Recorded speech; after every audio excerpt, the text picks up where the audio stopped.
아주 오래된 책인데요. 예전에 읽혀지던 책 중에 이철환 씨가 쓴 연탄길이라는 책이 있었습니다. 혹시 그 책 읽어보셨어요? 예, 그 책을 읽어보면 상당히 훈훈한 이야기들이 많습니다. 책 제목이 연탄길이에요. 왜 연탄길이냐면 옛날에는 눈이 오면 미끄러졌잖아요.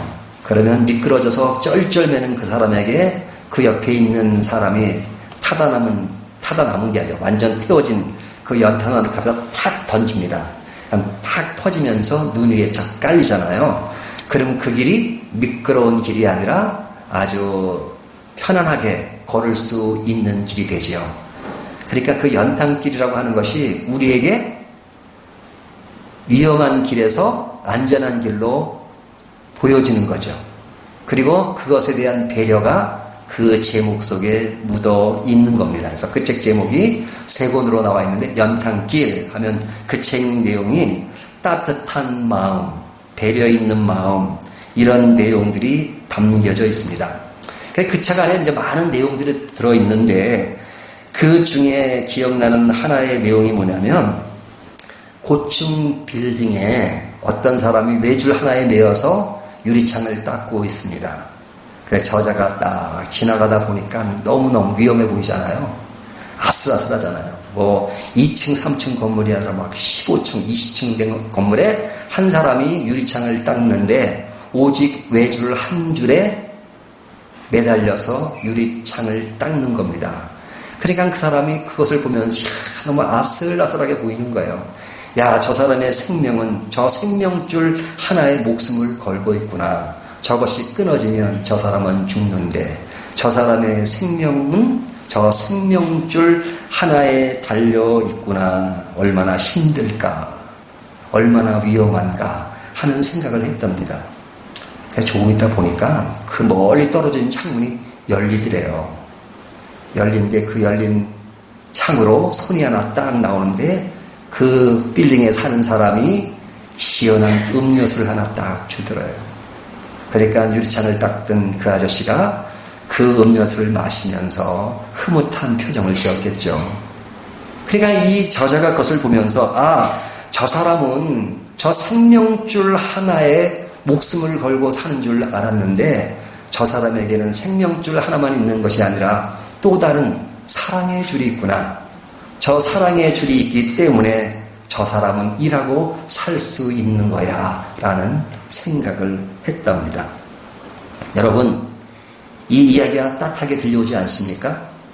우리가 살아가는 것은 늘 위험하고 어려운 삶 속에 살지만, 그래서 우리의 일생이 생명줄 하나에 매달려서 사는 것 같지만, 그러나 우리의 인생을 아름답게 할 수 있는 것은 또 다른 사랑의 줄이 있기 때문에 우리의 인생이 아름답고 그리고 행복하게 갈 수 있는 것 같습니다. 이제 오늘부터 우리가 야고보서를 강의하기 시작하는데요. 아까도 말씀드린 것처럼 한 15주 정도 하려고 합니다. 근데 이제 야고보서를 시작하면서 이 이야기를 시작하는 이유는 뭐냐면 이 야고보서도 앞에 말씀드렸던 내용처럼 굉장히 따뜻한 내용입니다. 그 따뜻한 내용이 이 야고보서에 자리 잡고 있기 때문에 야고보서를 통해서도 우리의 신앙이라고 하는 것이, 우리의 인생이라고 하는 것이 생명줄 하나에 매달리는 신앙이 아니라 또 다른 사랑의 줄이 있기 때문에 우리의 신앙이 행복하고 아름답게 갈 수 있다 하는 것을 보여주는 책이란 말이죠. 그래서 야고보서를 대할 때 보면 상당히 따뜻한 마음을 느낍니다. 이 야고보서가 이제 누구에게 쓰여진 글이냐? 우리가 1절을 보면 야고보는 흩어져 있는 12지파에게 문안하노라 이렇게 말하고 있죠. 자, 흩어져 있는 12지파, 이런 내용 자체를 해석하지 않더라도 분위기가 어떻습니까? 흩어져 있다라는 말이 우리에게 어떤 느낌을 받게 합니까? 이 편지를 받는 사람들이 굉장히 편하고 굉장히 좋은 상황에 놓여 있지 않다는 것을 알 수 있죠. 이 사람들이 흩어져 있는 사람들입니다. 근데 흩어져 있는 사람에게 지금 여기에 이 글을 쓴 야고보가 편지를 쓴 겁니다. 그래서 하나님과 주 예수 그리스도의 종 야고보는 뒤에 보면 그들에게 문안하느라. 그러니까 야고보가 흩어져 있는 사람들에게 글을 쓴 내용입니다. 근데 그 글이 뭐냐? 우리가 이제 오늘은 1절만 읽었지만 다음 주 이어지는 그 2절부터 내용은 아까도 말씀드린 것처럼 굉장히 훈훈한 이야기, 그리고 그들을 아끼는 이야기, 격려하는 이야기. 그래서 오늘 제목이 뭐예요? 격려의 편지란 말이죠. 근데 이제 그 당시에 이 흩어져 있는 사람들은 어떠한 모습으로 생활을 했느냐?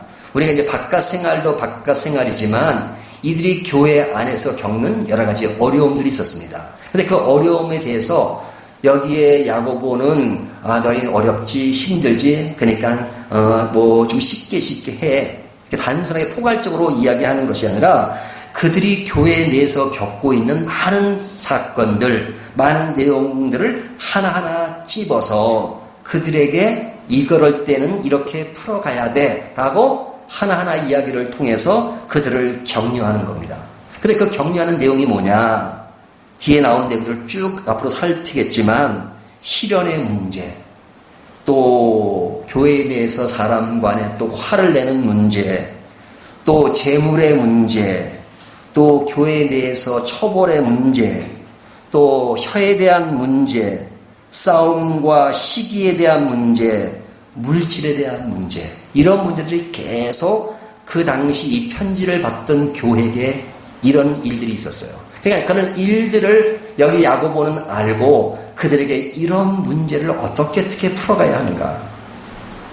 이렇게 풀어감으로써 너희가 보다 안전하고 보다 하나님의 말씀에 근거해서 신앙생활을 할 수 있도록 격려하는 내용이란 말이죠. 그렇다면 이런 내용이 그 당시 사람들에게만 있는 것이 아니고 오늘 우리들에게도 이런 문제는 늘 겪고 있는 거잖아요. 우리에게도 시련의 문제가 있고요, 혀의 문제가 있고요, 재물의 문제가 있고요, 처벌의 문제가 있고요, 등등 여러 가지 문제가 우리 교회 안에도 있단 말이죠. 우리 교회뿐만 아니라 우리 한국교회 모든 교회 안에 이런 문제들이 있잖아요. 그러면 이런 문제들에 대해서 성경은 침묵하지 않습니다.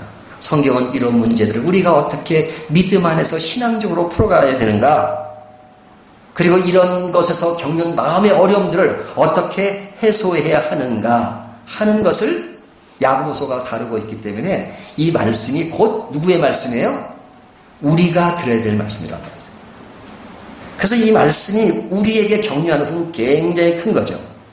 자, 그렇다면 이 글을 쓴 사람은 누구냐? 여기 1절에 나와 있는 것처럼 하나님과 주 예수 그리스도의 종 야고보는 그러죠. 자, 뭐 이 야고보라는 말이 그냥 딱 명시되어 있잖아요. 그러면 이 짧은 한 절에서 야고보가 이 글의 저자라는 것이 왜 중요한가? 왜 중요할 것 같습니까? 그 글 쓰는 저자가 누구냐에 따라서 그 편지를 받는 사람이 느낌이 다를 수 있고, 그 느낌이 다르면 그 내용을 받아들이는 자세가 틀리죠. 여러분, 어떤 부자가 있는데 그 부자가 우리 인생을 부에 의존하지 말고 가난하게 살아야 합니다, 그리고 부자들을 질책한다면 그 말이 호소력이 있습니까? 호소력이 없죠. 뭐 이런 예가 아니면 어떤 병원에 다리 한쪽 부러진 사람이 이제 병원에 입원했습니다. 그러면 건강한 사람이 가서 뭐 한쪽 부러진 거 가지고 그래요, 조금만 수술하고 그러면 괜찮아질 거예요, 괜찮아요. 그렇게 말하는 것보다 옆을 딱 보니까 옆 침대에 2발 부러진 사람이 있어요. 그 사람이 2발 부러졌음에도 불구하고 굉장히 웃는 얼굴로 평안하게 있어요. 그러면서 그 사람이 그래요. 난 2발 부러졌는데 수술이 잘 돼서 이렇게 회복될 날만 기다리고 있으니까 너무 마음이 편해요. 그런 말을 들으면 건강한 사람이 말하는 것보다 그 옆 사람이 말하는 것이 더 위로가 되고 격려가 되잖아요. 그러니까 누가 어떤 말을 하냐가 중요합니다. 아무나 말을 한다고 격려가 되는 것이 아니라 어떤 위치에서 어떤 사람이 어떻게 말을 하냐에 따라서 그 위로의 정도가 달라질 수 있단 말이죠. 그런 의미에서 이 편지가 격려의 편지라면 이 글을 쓰고 있는 야고보가 어떤 사람인가 하는 것이 굉장히 중요하죠. 자, 그러면 여기에 나오는 야고보라고 하는 사람은 누구냐? 신약 성경에 보면 야고보라고 하는 사람이 4사람 나옵니다. 아마 2사람 정도는 여러분 잘 아실 거예요. 예수님의 제자 가운데 야고보라는 사람이 몇 사람 있어요? 2사람 있습니다. 이름이 같기 때문에 어떨 때는 한 야고보를 보고 작은 야고보다 이렇게 불릴 때가 있었어요. 자, 이 2 야고보는 알지만 한 사람의 야고보가 더 나오는데 그 사람은 그 제자 중에 유다라는 제자가 있습니다. 다른 유다 말고 또 유다가 있는데 그 유다의 아버지의 이름이 야고보예요. 그러니까 이 사람에 대한 이름은 나오지만 뭐 그 사람의 어떤 행적이나 활동이 이렇게 나오지 않습니다. 그러니까 이름만 나오는 거예요. 그러니까 이 3사람은 여러분 아주 명시된 야고보죠. 자, 그러면 마지막 한 사람은 누굴까요? 예수님의 동생, 육신의 동생 이름이 야고보입니다.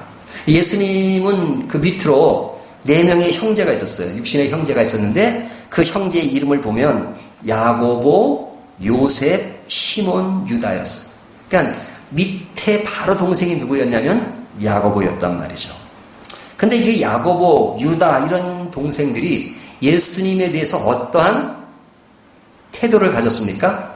우리가 지난주에 요한복음 7장을 봤잖아요. 7장에 보면 예수님의 동생이 예수님을 향해서 뭐라고 말합니까? 형님, 출세하시려면 여기에 계시지 말고 유다로 가십시오. 이 갈릴리에서 작은 마을을 썩고 계시면 안 되지요. 넓은 무대로 가셔야지만 되지요.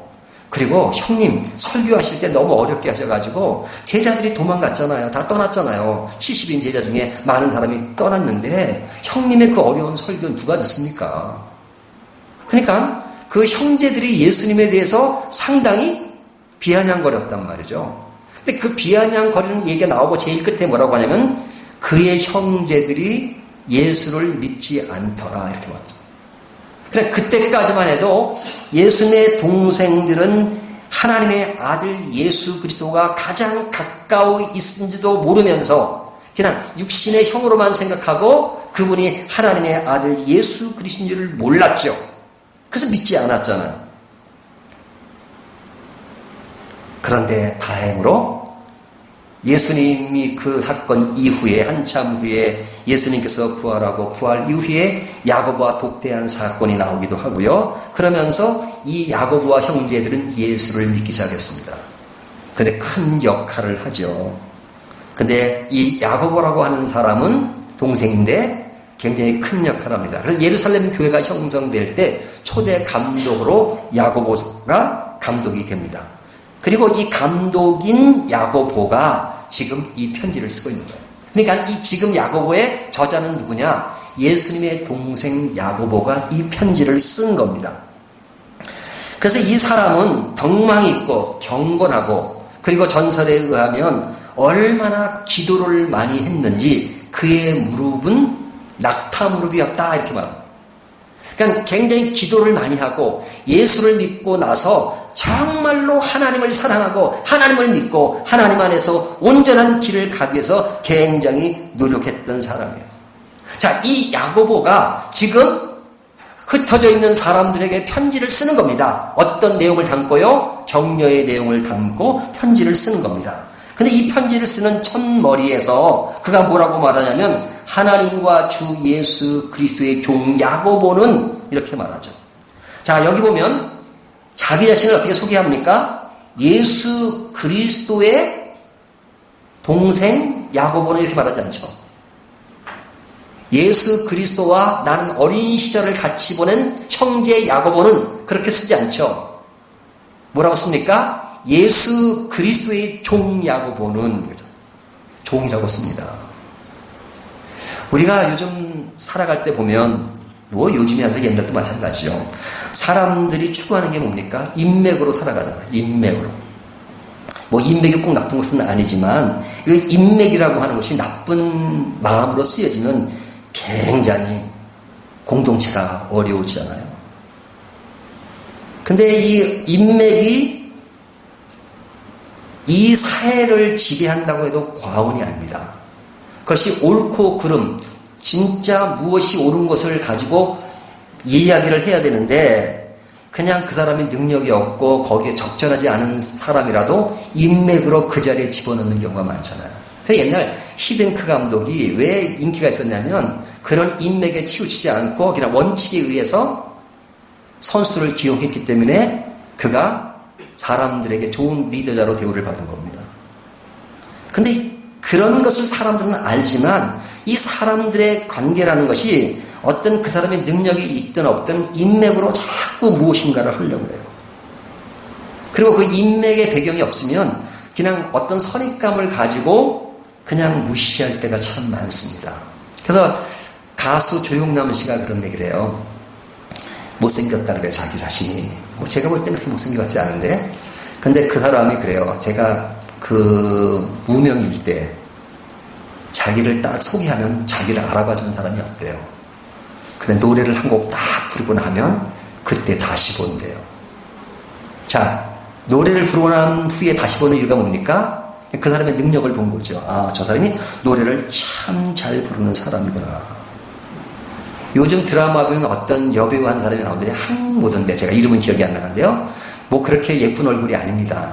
근데 이제 연기는 독특하고 그런데 뭐 그렇게 예쁜 얼굴이 아니라 그런지 뭐 항상 뭐 이렇게 조연 정도 나옵니다. 조연이나 뭐 조연 정도가 아니라 조연보다 더 밑에 그냥 잠깐 등장하는 배우인데요.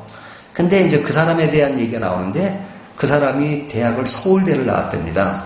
그러니까 자기가 서울대를 나왔다는 그 얘기를 들으면 다른 사람들이 자기를 보면 달라진대요. 그러니까 시시한 배우다 생각했는데 그 사람의 학벌이 서울대학이다. 그러면 자기를 보는 눈이 달라진다는 거예요. 우리가 주변에서 보면 그런 게 많잖아요. 이렇게 겉으로 볼 때는 뭐 천사를 갖고 모르는데 그 사람의 배경을 보면 아 무슨 공부도 이렇게 하고 뭐도 하고 어떤 실적을 드러내면 그 사람을 달리 보잖아요. 그러니까 그러한 사회 풍조가 뭐 오늘날만 지배하겠어요? 예수님 당시도 마찬가지겠죠. 자, 그런 풍조라면 야고보는 어떻게 얘기해야 자기 위치가 더 올라갑니까? 예수 그리스도의 종이라고 말하지 말고 나는요 예수 그리스도가 나의 친형이에요. 뭐 이래야 좀 자기 위치가 올라가잖아요. 물론 이 당시 야고보는 굉장히 높은 위치에 있다고 말할 수 있어요. 뭐 초대 감독이니까. 하지만 이 감독의 높은 위치라고 하는 것은 직급이 그렇다는 거지. 뭐 그래서 뭐 대우를 받고 뭐 롤스로이스를 타고 뭐 무슨 뭐 큰 돈을 그런 거 아니었잖아요. 헌신된 그런 일이었죠. 섬기는 일이었죠. 그런데 야고보는 자기 형임에도 불구하고 자기를 그냥 형과 아무런 관계가 없는 것처럼 뭐라고 소개합니까? 예수 그리스도의 종 야고보는 딱 소개하잖아요. 종으로서 이 편지를 쓰고 있는 겁니다. 그러면 그가 왜 종이라고 말했을까? 자기가 예수님의 동생인 것을 얘기하지 않았을까? 아마도 그가 그 당시에 초대 감독이었으면 야고보를 대충 알았을 겁니다. 그러니까 굳이 자기의 이야기를 세부적으로 소개하지 않아도 당시 사람들이 알았기 때문에 굳이 뭐 가족사항을 이야기하지 않았어도 그가 누구인지는 알았을 겁니다. 근데 그게 전부는 아니고 여기에 종이라고 말하는 것은 지금 이 편지를 받는 흩어져 있는 사람들에게 예수 그리스도의 동생으로서가 아니라 정말로 하나님을 사랑하고 또 하나님 믿는 그 믿음의 형제들이 한 마음으로 서로 위로하고 격려하는 정말로 순수한 예수 그리스도의 종으로서 그들에게 편지를 쓴 겁니다. 그러니까 그들이 예수님의 동생임에도 불구하고 그들이 딱 있는데 야고보가 어떤 사람인지를 알고 있는데 그가 자기를 낮추고 겸손한 태도로 편지를 보냈는데 그 편지를 받았을 때 그들의 느낌이 어땠을까요? 뿌듯하지 않았겠어요? 야, 초대 감독이었고 예수님의 동생 야고보가 정말로 겸손한 자세로 나에게 먼저 다가와서 편지를 보내주는 그 마음, 너무 아름답고 훈훈한 마음이 아닐까요? 저는 80년도에 제가 진짜 좋아했던 분이 계셨어요. 마틴 로이전스 목사님이었어요. 그 당시에 제가 80년대 그의 로마서를 읽고 와, 이런 분도 계시구나. 근데 평생에 이분 한번 만났으면 좋겠다는 생각이 들었어요.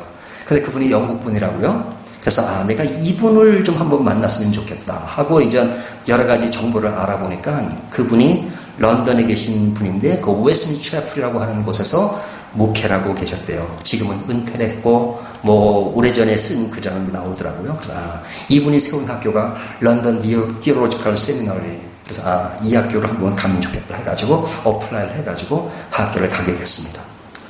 근데 그때 간 동기가 뭐냐면 그분을 만나고 싶었어요. 야, 그분을 한번 만났으면 좋겠다. 그래서 제가 84년도에 갔는데요. 가보니까 애석하게도 그분이 83년도에 돌아가셨더라고요. 이미 돌아가신 후에 간 거예요. 야, 그래서 참 좀 그랬어요. 그래서 그분 딸, 그 엘리자베스 캐스트라는 분이 계신데 그분들이 다 영국의 귀족입니다. 그래서 우리나라에도 그분들 책이 많이 나와 있는데요. 그분과 이제 이렇게 연락을 했어요. 연락을 했는데 제가 연락을 해서 내가 로이전스 목사님 이렇게 생각하고 그런데 나에게 시간을 내줄 수 있습니까? 그런데요, 그분을 만나기 진짜 힘들어. 귀족이고 그 다음에 얼마나 바쁜 사람인지 몰라요. 그 부부가 그 로이전스 목사님의 딸 엘리스 캐스라는 부부가 그 다음에 그 딸들은 다 그 영국에서 그냥 어떤 그 큰 일들을 하고 계시고 또 그분들이 그 당시에 그 EEC 유럽 공동시장 또 장관으로 있었기 때문에 참 만나기가 힘든 사람들인데 전화를 했는데 그분이 그러더라고. 오세요. 언제 오세요. 그래서 제가 갔어요. 자기 집은 저 스코틀랜드 이쪽에 있는데 저 런던 어디로 오세요. 제 별장이 거기 있습니다. 그리 오세요. 그러더라고요. 갔어요. 갔는데요. 제가 배를 누르다가 그냥 뛰어나서 그냥 10년, 20년을 만난 사람처럼 저한테 헉을 하면서 그렇게 반갑게 맞이하더라고요. 근데 그분만 있는 게 그분 딸 3대가 쫙 있더라고요. 근데 그분이 시간을 얼마나 줬냐면 그 집에 가서 그날 하루 그 집 꼬박 있었습니다. 아침부터 저녁까지 그분 집에 머물면서 밥도 같이 먹고 얘기도 하고. 제가 그 당시 30대 초인데 얼마나 항송했겠어요. 야, 이런 진짜 사람도 만나기 쉽지 않은 사람인데. 그때 찍은 사진이 있는데 제가 인터넷에 올렸더니 그거는 이 교회사 역사에 남는 사진이라는 거예요. 그분들 다 돌아가셨어요, 이제. 근데 그 유명하신 분, 만나기 쉽지 않은 분이 만나줬을 때의 그 마음, 뿌듯하죠. 자랑스럽기도 하고. 그잖아요? 그래서 지금 자랑하고 있잖아요, 지금. 근데 이 야고보가 흩어진 사람들에게 편지했을 때 편지를 받은 그 사람들의 마음이 그런 마음이 아니었을까요? 사도가 아니죠. 이 야고보가 정말로 그러한 그 관심을 갖는 그 깊은 마음을 편지를 통해서 다가와 주는 것, 먼저 다가와 주는 것 얼마나 감사합니까? 제가 그분에게 편지를 전화했을 때 시간이 없다고 거절했으면 그러겠지만 그분이 그것을 다정다감하게 승낙하고 반겨줬을 때 느끼는 기분처럼 그들도 그런 기분을 느꼈죠. 그래서 이들에게는 편지 내용도 내용이지만 그 편지를 그 사람으로부터 받았다는 것, 그것이 얼마나 기쁘고 얼마나 감사한 내용이었을까요? 그렇다면 우리가 반대로 생각해 볼 수 있습니다. 우리보다 어렵고 힘든 사람들이 얼마나 많습니까? 그러면 그 사람들에 대해서 우리는 어떤 자세를 취해야 될까요? 야고보가 그 사람들에게 나아갔던 것처럼 우리도 나아가는 겁니다. 그리고 나아가는 것을 삶으로 실천하는 거예요. 오늘날 우리 주변에 우리의 손길을 기다리는 사람들이 얼마나 많습니까? 여기 이제 우리 꽃길 있잖아요. 꽃길 이렇게 운동하시는 분들이 많아요. 그분과 얘기를 나누다 보면은, 정말로 신앙을 사모하는 사람들이 많고, 정말로 교회 이야기를 하면, 그렇게 관심들을 가지고 있는 사람들이 많더라고요. 그래서 더 열심으로 다가가고, 더 더 열심으로 그들의 친구가 되어주고 우리 교회가 할 일이 무엇이냐? 우리 교회 안에서 우리끼리만 노는 것이 아니고 우리끼리만 신앙생활하는 것이 아니라 주님이 우리에게 명령하신 것처럼 지금도 흩어져 있는 많은 사람들이 우리 주변에 있는데 그들을 향해 나가야 되겠구나. 그리고 그들을 향해 우리가 낮아진 자세로, 우리가 겸손하게, 우리가 그들을 나보다 낮게 여기며 그들에게 나아간다면 그들이 느끼는 마음은 어떨까요? 아, 참 밝은 교회는 참 사랑이 많은 교회야. 아, 이 사람들은 자기들을 자랑하고 자기들을 높이는 것이 아니라 정말로 주님을 사랑해서 주님의 나라를 전하고 정말로 예수 믿는 사람들이 이런 것이구나. 신앙생활이라는 것이 이런 것이구나. 예수를 믿는다는 것이 이런 것이구나. 믿음을 가졌다는 것이 이런 것이구나. 이런 것을 느낄 수 있다 그러면 얼마나 아름다운 것일까요? 우리가 야고보서 1장 1절을 보면서 야고보를 통해서 그들이 느꼈던, 그 당시 편지를 받았던 사람들이 느꼈던 그 아름다움을 우리가 다시 한번 느껴보는 것이 이 본문이 우리에게 주는 메시지의 핵심이 아닐까라는 생각이 됩니다. 자, 그러면 이 편지는 아까도 말씀드렸죠. 누가 받은 것이라고 그랬죠? 여기 보면 흩어져 있는 12지파에게 문안하노라. 자, 여기 흩어져 있는 12지파. 이 당시는 신약시대니까 12지파라는 말이 그렇게 어울리지 않을지가 모르죠. 하지만 상징적으로 이스라엘 사람들은 흩어졌잖아요. 언제 흩어졌어요? 많이 흩어졌잖아요. 이스라엘 역사가 이게 전쟁의 역사라 해도 과언이 아니죠. 그래서 구약시대 보면 이 사울왕으로부터 시작해가지고 나라가 형성되고 다니엘왕, 사울왕부터 시작해서 솔로몬 때 나라가 갈라졌잖아요. 유다와 북이스라엘로 갈라졌는데 이 두 나라 다 망했어요. 위에는 그 아수르에게 망하고 바벨론에게 망했잖아요. BC 500년대 망해서 그 당시에 막 흩어졌어요. 에스더 같은 경우는 다 그런 흩어진 사람들의 얘기잖아요. 그리고 나서도 이제 예수님이 오신 이후에 로마에 망해가지고 사람들이 여기저기 흩어졌잖아요. 이 흩어진 사람들을 디아스폴라라고 그래요. 디아스폴라. 그러니까 사람들이 여기저기 그냥 핍박이 오니까 막 이렇게 도망가서 여기 흩어져 있었던 거예요. 그러니까 그 흩어져 있는 사람들 때문에 사실은 사도 바울이 전도하기 편했죠. 사도 바울이 갈라디아, 고린도 등등 다니면서 에베소 다니면서 그 당시 흩어져 있는 사람들이 해당을 가지고 있었는데 그 해당에 가서 전도를 하고 복음을 전파하고 그랬잖아요. 근데 이 사람들이 그런 핍박 속에서 이스라엘을 벗어나서 흩어졌던 사람들이기 때문에 그들이 그 외지에서 겪고 했던 여러 가지 아픈 마음들이 있었고 아픈 사연들이 있고 아픈 삶의 모습을 가지고 있었을 거란 말이죠. 흩어져 있는 그 자체가 하나의 마음의 아픔이 될 수도 있는데 야고보는 이들에게 격려하기 위해서 편지를 쓴 겁니다.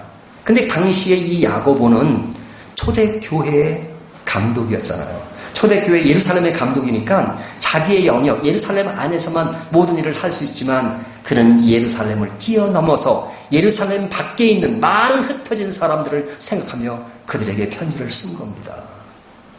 밝은 교회는 경기도, 용인시, 수지구, 풍덕천동 694번 있으니까 여기에 있는 건영 아파트, 삼성 아파트만 우리의 영역이다 이렇게 생각하십니까?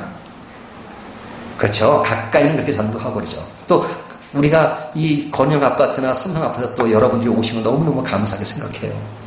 하지만 우리가 멀리 떨어져 있지만 아직도 선교사들이 있고요. 또 외지에 있는 작은 교회들, 우리보다 더 어려운 교회들, 또 구제를 필요하는 많은 사람들이 있습니다. 그래서 저는 지난번에 우리가 이제 이 네팔이 지진으로 어려웠을 때 우리 교회가 매달 올 한 달은 돈을 모아가지고 우리가 그렇게 보냈잖아요. 한 달 동안 모아서 돈을 보냈어요.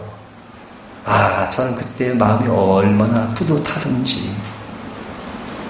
여러분, 우리 교회가 작은 교회잖아요. 돈이 충분합니까? 하지만 그 어려운 중에서도 우리가 돈을 모아서 그 먼 네팔에 보낼 수 있다는 그 마음의 자세, 이것이 저 목회자로서 얼마나 뿌듯한지 모르겠어요. 여러분, 이것은 앞으로도 마찬가지입니다.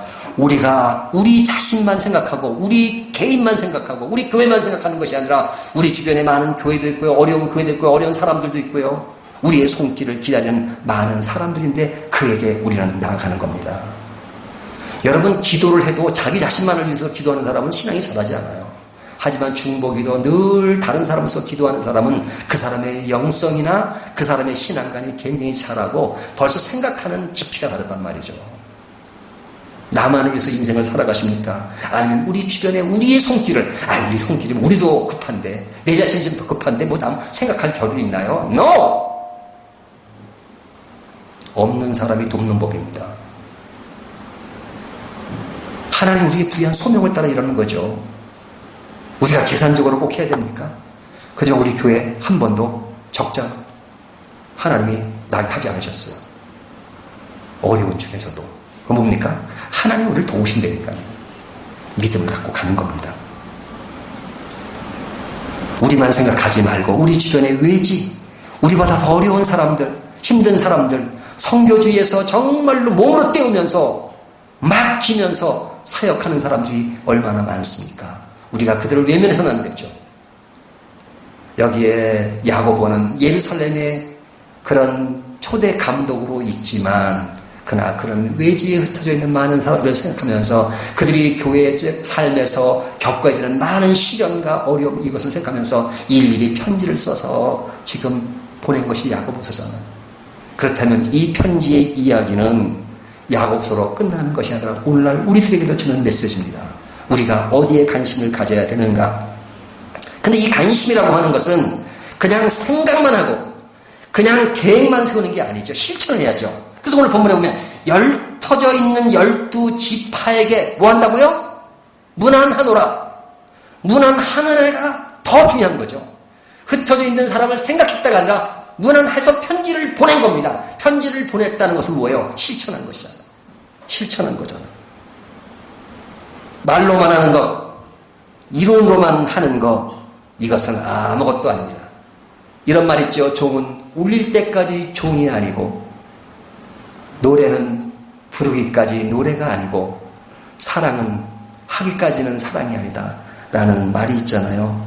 우리의 삶이 늘 말로만 하는 신앙이 아니라 실천하는 삶. 그래서 야고보서 자체가 실천하는 삶을 다루고 있는 거예요. 실천하는 신앙생활이 무엇인가? 말로만 하지 말고 뭐 이론으로만 따지지 말고 우리의 삶을 정말로 헌신하고 섬기고 그렇게 나가는 삶이 무엇인가 하는 것을 우리들에게 이야기하고 있는 것입니다. 우리 주변에 있는 많은 흩어져 있는 교회들, 사람들,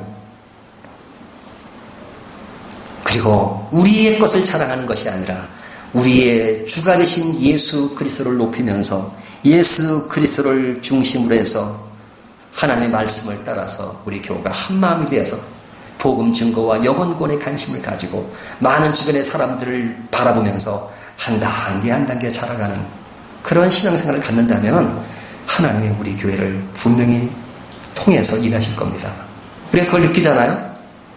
우리 요즘 내가 마음이 참 감사한 것은 뭐냐면 우리 교회들이 참 많아졌어요. 지금 오신 분 외에도 새벽 기도에는 여기 다 다른 교회 나가시는 분들 한 10분 정도 이렇게 오시고 또 이렇게 오시고 오늘도 오실 분들 몇 분 빠진 것 같은데 이렇게 오셔가지고 참 한 분 오고 어저께 전화 왔는데 어떤 분이 이거 수지로 이사 왔는데 그분 가족이 3사람이 목사님 교회 나갈 것 같아요. 어저께 전화가 왔어요. 그러니까 주변에서 이렇게 막 이렇게 말씀이 나가고 동영상 나가면서 소개하는 사람도 자꾸 늘어나가고 얼마나 감사한지 몰라요. 하나님 우리 교회를 통해서 일하시나 보다 라는 생각이 얼마나 감사한지 모르겠습니다. 우리가 우리 안에만 머물지 말고 내일을 향해서 그리고 주변을 향해서 어떤 야고보의 마음처럼 나가서 정말로 하나님이 원하시는 일을 다 실천하는 저와 여러분이 되시기를 주님의 이름으로 축복합니다.